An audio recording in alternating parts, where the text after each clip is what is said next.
Hello friends, कैसे हैं आप सब। Welcome to RMPSU। तो आज हम बात करेंगे इंडियन स्पेस एजेंसी इसरो की कि जो इसरो है उसने कहां से शुरुआत करी थी, आज कहां पर है और आने वाले समय में जो इसरो के इम्पोर्टेंट प्रोजेक्ट्स हैं वो कौन कौन से होने वाले हैं। बेसिकली जो इसरो है इसने स्टार्ट किया था साइकिल से, यानी जो रॉकेट स्टार्टिंग में हमने लॉन्च किया था उस रॉकेट के जो पार्ट्स थे उनको साइकिल पे ले जाया गया था। तो यहाँ से और अभी जैसा कि आपको पता होगा चांद पर हम तीसरी बार पहुँच गए हैं। तो यहाँ से और यहाँ तक का जो सफ़र था वो कैसा था, इसके बारे में अच्छे से डिस्कस करेंगे, अच्छे से बात करेंगे।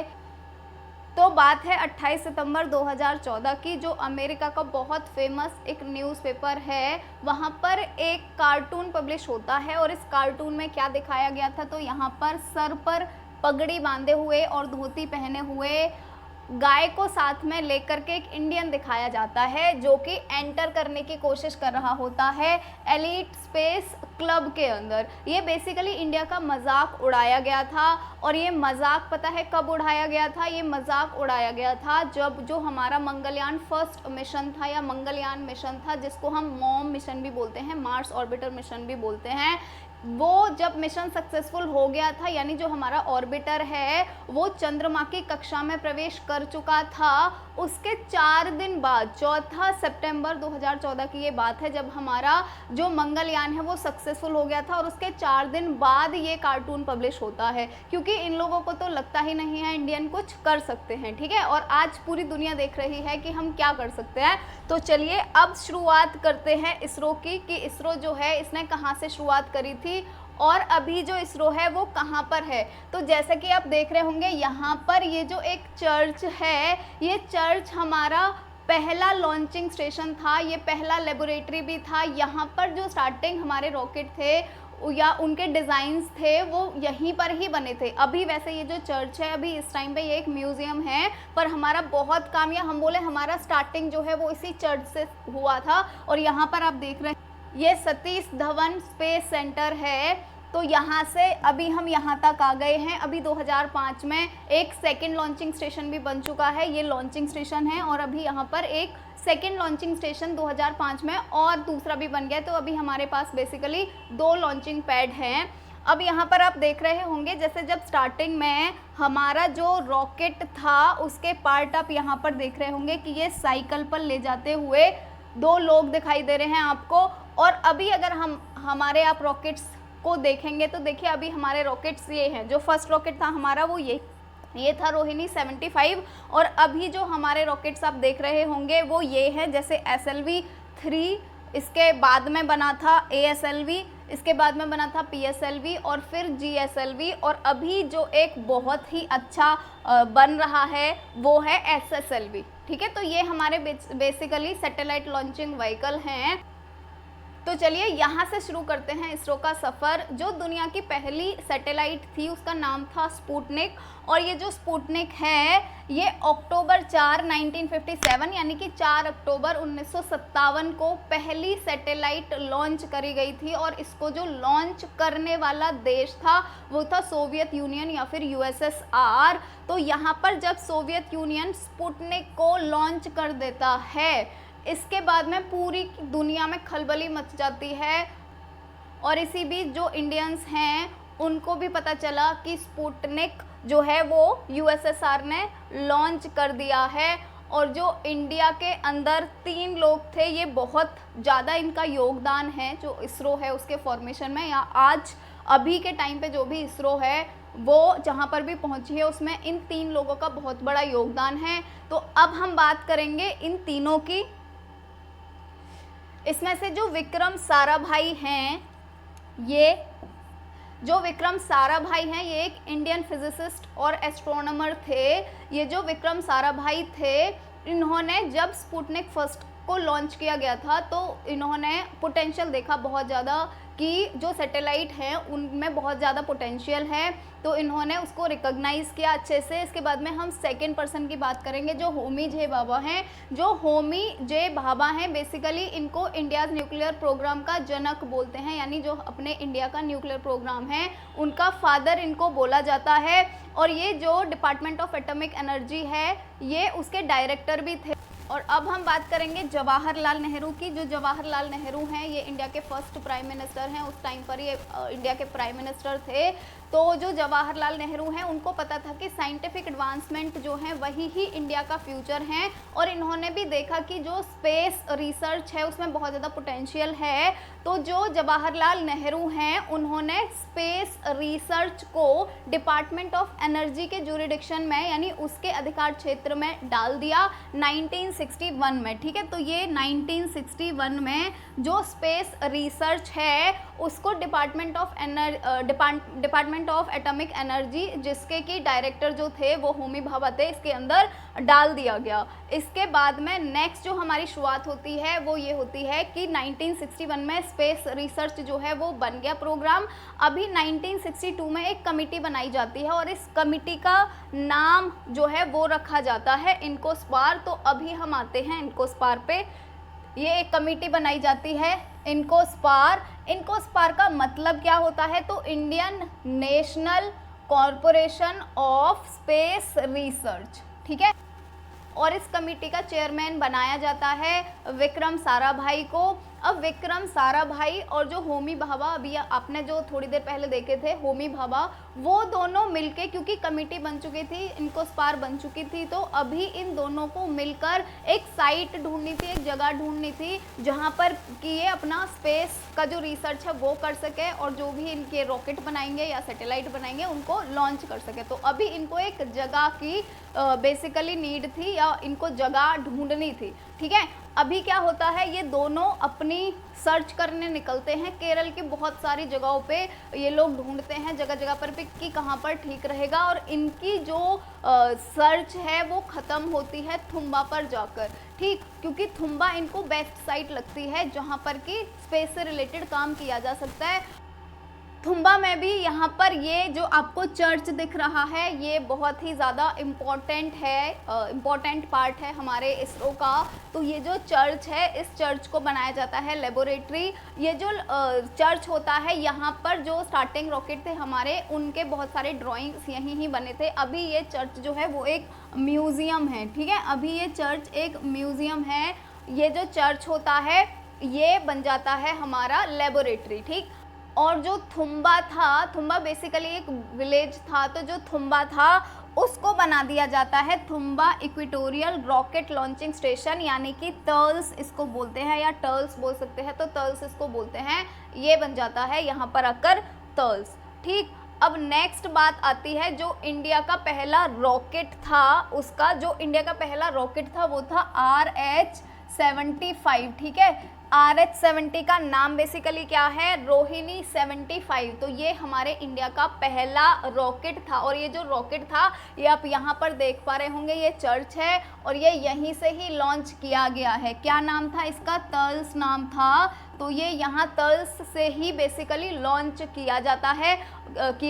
और यहाँ पर आप देख रहे होंगे ये जो रॉकेट था इसके पार्ट्स जो थे उनको कैसे ले जाया जाता है। तो यहाँ पर आप देख रहे होंगे ये साइकिल पर ले जा रहे हैं, ये बैलगाड़ी में जा रहे हैं इसके पार्ट, और यहाँ पर ये जो हमारा रोहिणी 75 था वो रॉकेट जो है लॉन्च हो जाता है। ठीक है, ये लॉन्च कहाँ से होता है? टर्ल्स से ही ये बेसिकली लॉन्च होता है। कब होता है? 1967 में। ठीक, तो ये जो लॉन्च होता है वो होता है 1967 में। इसका जो वेट था, जो वज़न था वो मात्र 32 kg था, मात्र 32 kg ही था। ठीक, तो यहाँ से हमारी शुरुआत होती है हमारे फर्स्ट रॉकेट लॉन्च की। और यहाँ पर जो टर्ल्स होता है उसको 1969 में, यानी कि 15 अगस्त 1969 को जो टर्ल्स था उसको चेंज करके उसका नाम कर दिया जाता है इसरो, और यहाँ पे जन्म होता है इसरो का। ठीक, जो इसरो होता है उसको फिर 1972 में, क्योंकि तब डिपार्टमेंट ऑफ स्पेस बनता है, तो जो इसरो होता है उसको डिपार्टमेंट ऑफ स्पेस के अंदर डाल दिया जाता है। ठीक, तो ये हो गई हमारी इसरो की कहानी कि इसरो जो है वो कैसे बना था।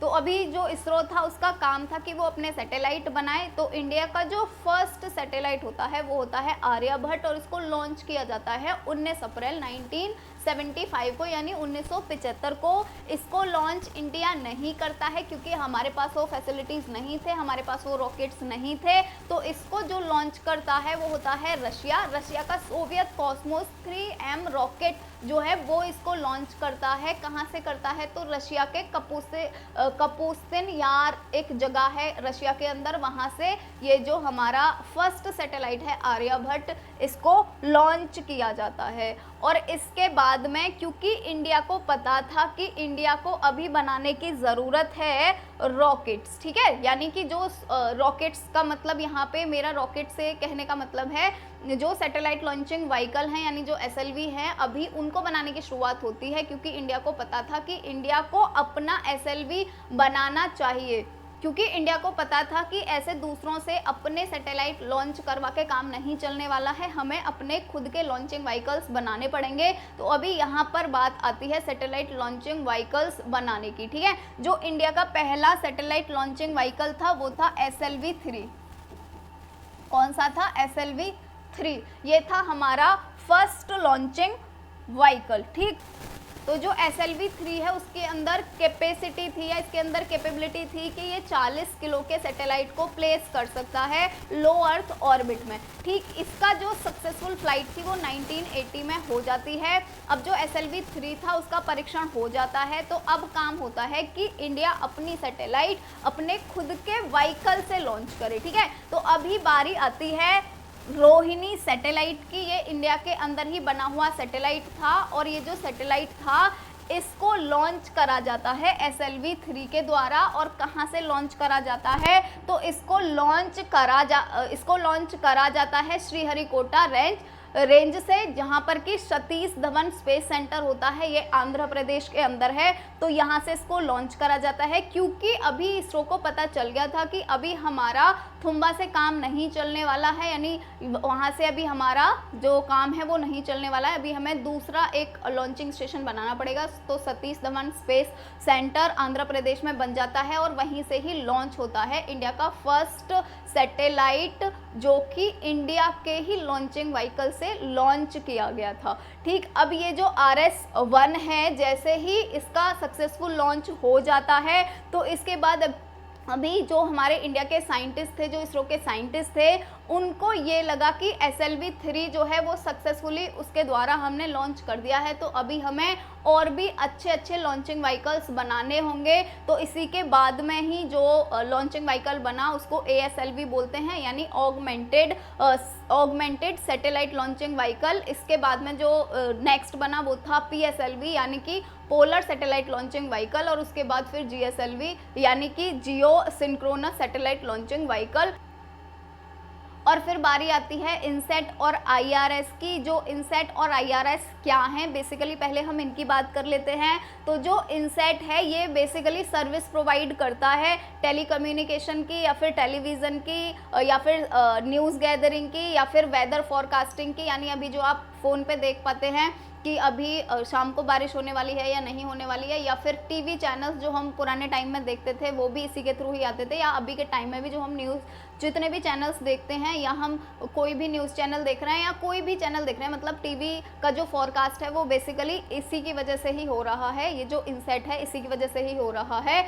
तो ये बेसिकली इसके काम थे इनसेट के। जो IRS था, इसका बेसिकली इसके काम क्या थे? तो इसके नेचुरल रिसोर्सेज को देखना अर्थ पे कि नेचुरल रिसोर्सेज जो हैं वो कहाँ कहाँ पर हैं, और डिज़ास्टर मैनेजमेंट जो है वो इसके बेसिकली काम थे 2 IRS के, ठीक। यहाँ पर जब इनसेट की हम बात करते हैं तो इनसेट फर्स्ट ए जो है, यहाँ पर जो इनसेट फर्स्ट ए है ये 10 अप्रैल 1982 को लॉन्च किया गया था। पर जो इनसेट फर्स्ट ए था ये फेल हो गया था, ये सक्सेसफुल नहीं हुआ था। इसके बाद में फिर इनसेट फर्स्ट बी को तकरीबन 8 महीने बाद इसको लॉन्च करा गया 30 अगस्त 1983 को। तो ये जो था फर्स्ट बी, जो इनसेट फर्स्ट बी था ये सक्सेसफुल था। और इसके बाद इनसेट की और भी सीरीज़ आई। जो इनसेट है बेसिकली उसकी बहुत सारी सीरीज़ हैं जिनको हम इनसेट फर्स्ट ए से लेकर के, जैसा आप यहाँ पर देख पा रहे होंगे, फर्स्ट ए से फर्स्ट डी तक,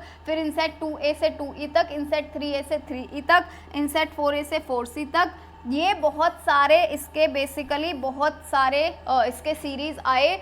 अगर हम यहाँ पर IRS की बात करते हैं तो IRS जो थे वो भी बेसिकली इसके 2 एक्सपेरिमेंटल सैटेलाइट थे, पहले भास्कर 1 और भास्कर 2। जो भास्कर 1 है वो 1979 में लॉन्च हुआ था, और जो भास्कर 2 है वो लॉन्च हुआ था 1981 में, ठीक है। तो इसके भी जो IRS है इसके भी अभी बहुत सारे सीरीज़ हैं, जैसे भास्कर 1, भास्कर 2, ये तो सबसे पहले ही थे। इसके बाद में रिसोर्स सेट, जो रिसोर्स सेट है ना, बेसिकली इसके जो नाम रखे गए हैं वो उसी के ऊपर ही रखे गए हैं कि बेसिकली ये किसको मॉनिटर या फिर मैनेजमेंट करता है। जैसे रिसोर्स का जो नेचुरल रिसोर्सेज हैं उनका जो मैनेजमेंट और उनको मॉनिटर कर रहा है उसको नाम दिया गया है रिसोर्स सेट। ये कार्टो सेट है, ये ओशन सेट है जो समुद्र को देखता है, ये रडार इमेजिंग है, ये जियो इमेजिंग सैटेलाइट है। तो इसी से ही IRS की वजह से ही बेसिकली जो हम अभी मैप देख पाते हैं इंडिया के अंदर, जो नेविगेशन सिस्टम है इंडिया का, वो IRS के द्वारा ही बनाया गया, ठीक। तो यहाँ पर भी ये बहुत ज़्यादा बड़ी अचीवमेंट थी जो इसरो है उसकी। इसरो जो है बेसिकली ये इसने अपने इतने सारे जो सैटेलाइट हैं वो लॉन्च करे ही हैं, पर अगर हम अदर कंट्रीज़ देखें तो दुनिया में बहुत सारी कंट्रीज़ हैं जिनके की सैटेलाइट खुद इसरो ने लॉन्च करे। चलिए, तो इसके बाद में बात आती है लूनार मिशंस की। और जो लूनार मिशंस होते हैं उसका मतलब क्या होता है, तो लूनार का मतलब होता है जो भी चंद्रमा से रिलेटेड हो, यानी जो भी मून से रिलेटेड हो, ठीक है। तो मून से रिलेटेड जितने भी मिशंस होते हैं उनको हम लूनार मिशन बोलते हैं। तो लूनार मिशन जो हमारा फर्स्ट था उसको नाम दिया गया चंद्रयान फर्स्ट। और जो चंद्रयान फर्स्ट था तो ये लॉन्च कब हुआ, ये 22 अक्टूबर 2008 को लॉन्च हुआ था। कहाँ से लॉन्च हुआ था, तो ये भी सतीश धवन स्पेस सेंटर श्रीहरिकोटा से इसको लॉन्च करा गया था। ये 8 नवंबर 2008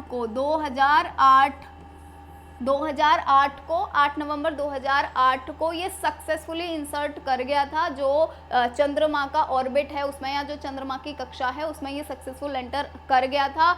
चंद्रयान 1 जो है ये बहुत ही ज़्यादा इम्पोर्टेंट है हमारे लिए, या फिर हम बोलें इसरो के लिए ये बहुत ज़्यादा इम्पोर्टेंट था, क्योंकि चंद्रयान फर्स्ट जो है यही ऐसा मिशन था जिसने पूरी दुनिया को जो चंद्रमा पे पानी प्रेजेंट है या जो चंद्रमा पे पानी है उसका जो सबूत है वो चंद्रयान फर्स्ट ने ही दिया था। तो ये बहुत ही ज़्यादा इम्पोर्टेंट मिशन हो जाता है, ठीक।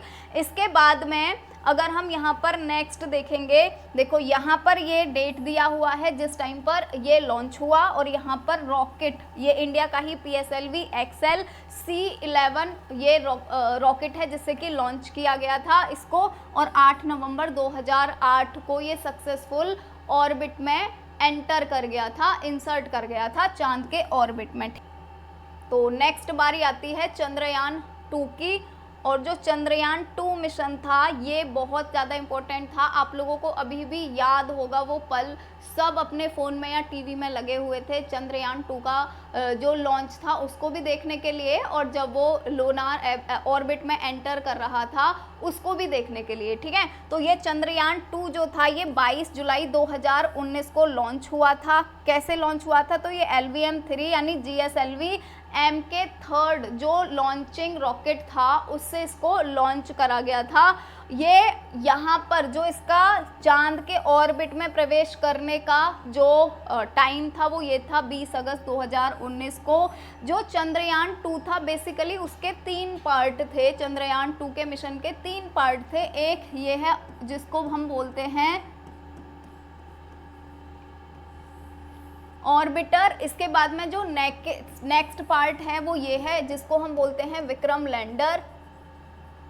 और जो थर्ड पार्ट था वो था प्रज्ञान रोवर।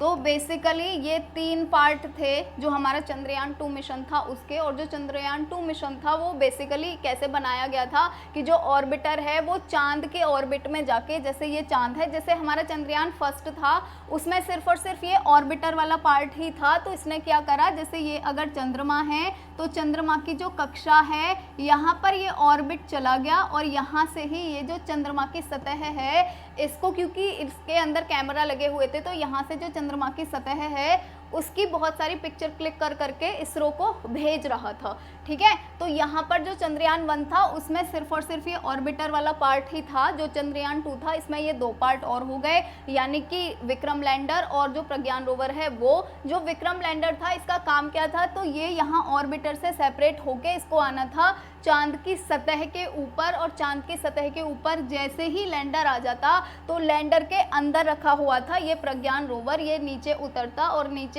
उतरने के बाद में ये चांद की सतह पे घूमता, ये यहाँ पे मून वॉक करता बेसिकली, है ना। तो ये इसका काम था और ये घूम घूम करके जो भी सैंपल्स हैं उनको बेसिकली इकट्ठा करता।